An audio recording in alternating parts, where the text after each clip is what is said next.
Adam Hildebrandt is the voice of Oral Roberts men's basketball, and as you can imagine, he has had quite the exciting week. And we know what the players and the coaches and the traveling party have to go through as far as COVID protocols and all that stuff. But you actually are back in Tulsa. You drove out to Indianapolis, and now you're back in Tulsa. And I'm assuming that in a couple days you're going to drive back out again. Yes, yeah, we'll be heading back out there most likely Friday. So we can get settled in for the game on Saturday evening. But yeah, it's been kind of bittersweet because I was tier 1 with the team all year, and so I'm used to traveling with them and being around those guys.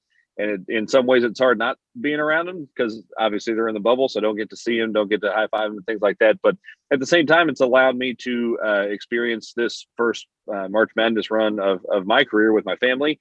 I have a couple of very good friends in Indianapolis as well that started with me in Missouri. So I've gotten to do some things that I wouldn't have gotten to do inside the bubble. And we're certainly still saying COVID safe and things like that. But it's not quite as on lockdown as if I were holed up in the hotel with the rest of the guys. So it's good in some ways. It's not ideal in some ways. But as long as we get to play basketball games and the Golden Eagles get to continue this run, it works for me. So. I saw some pictures on Twitter. You actually brought your family with you to Indianapolis? Yeah, they get to experience it, which has been awesome. This is obviously my first time broadcasting an NCAA tournament.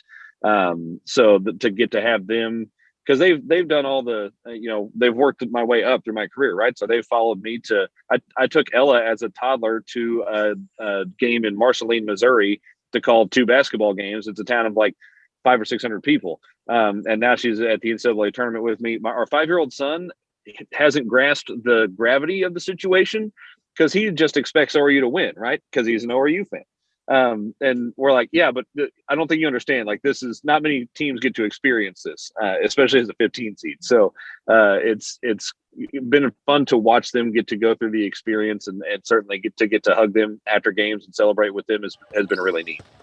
I think most fans of the Summit League, when they saw this team at the tournament, they knew the 4 seed was kind of just a number at the Summit League tournament, that is. And so coming from someone who's with the team as closely as anyone, has there been any surprise from you or anyone else about the run they're making right now? Not a ton, especially I think as you go through and break down the individual games, certainly you could see the paths to victory.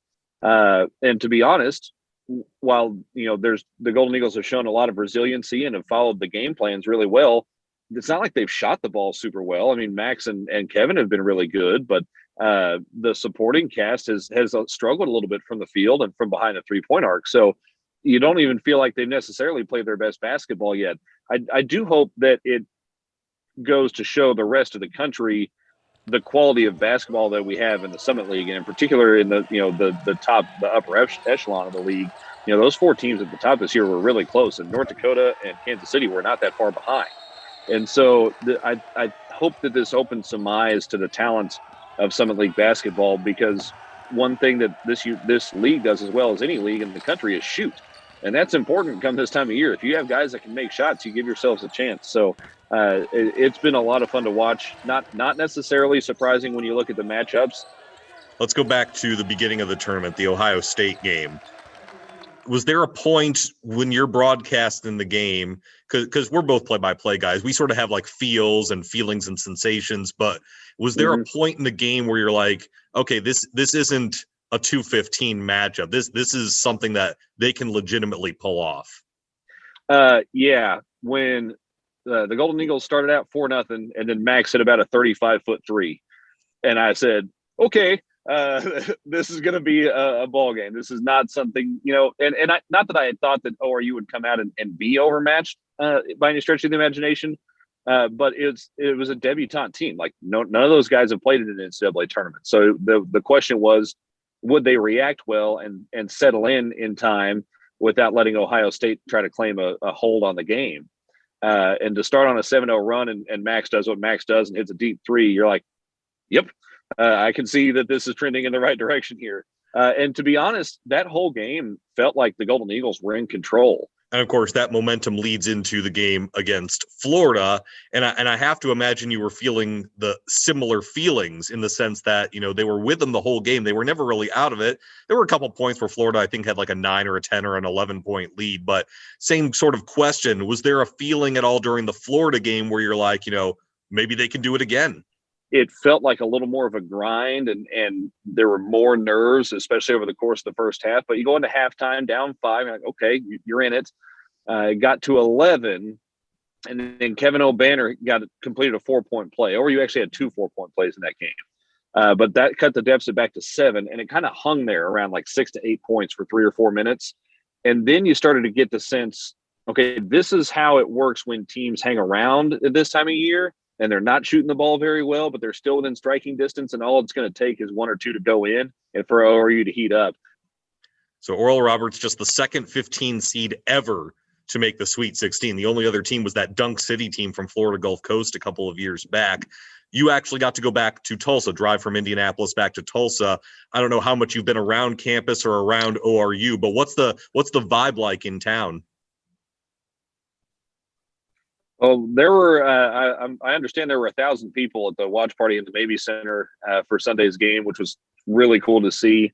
The contingency in Indianapolis was actually really good as well. I would say that ORU fans outnumbered Florida fans probably 7 or 8 to 1, at least in that game.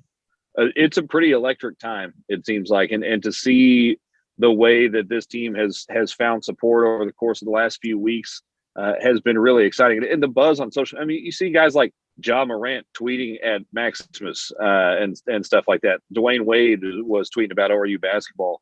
To watch the kind of ascent of this team nationally in some of the media and seeing them get some pub has been really cool, because those guys have not changed. Like I've spoken with several players and all the coaches certainly since they got to Indianapolis and started winning games, and they're the same guys. Next matchup, Sweet 16, Arkansas. And this is a little bit unique. It's one of the rare rematches from the regular season. Oral Roberts played them in a non-conference game, led by 10 at halftime before losing in the second half. What's it like for this team going up against an opponent who they're familiar with and who they know they can hang with? I think that it is comforting in some ways and also probably nerve-wracking in some ways. But we've seen, as we talked about, this is a team that's not really going to back down to anybody. And so they had not beaten a Power 5 opponent since 2011. Now they've done it twice in 3 days.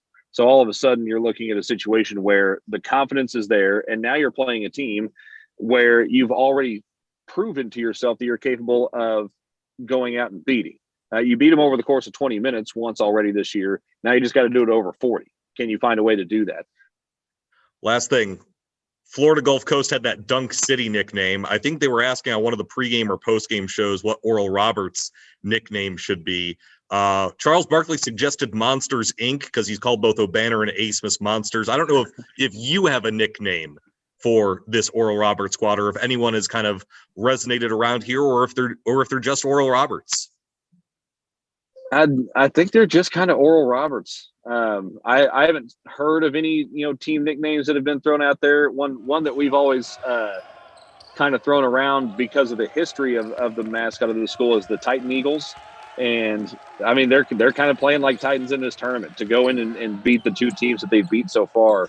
I think that is fairly apt. So Titan Eagles, if I called them anything different, would probably be what I would go with. But in a lot of ways, this team is not doing things that are abnormal to them. Not going over and above the Golden Eagle standard that's been set over the course of the last 4 years under Paul Mills. So it's exciting and it's big, but for those who have been around the program, especially these coaches and players, I think there's a sense of, we knew we were capable of this. We just needed a chance to show it, and they're taking advantage of that chance in the biggest way.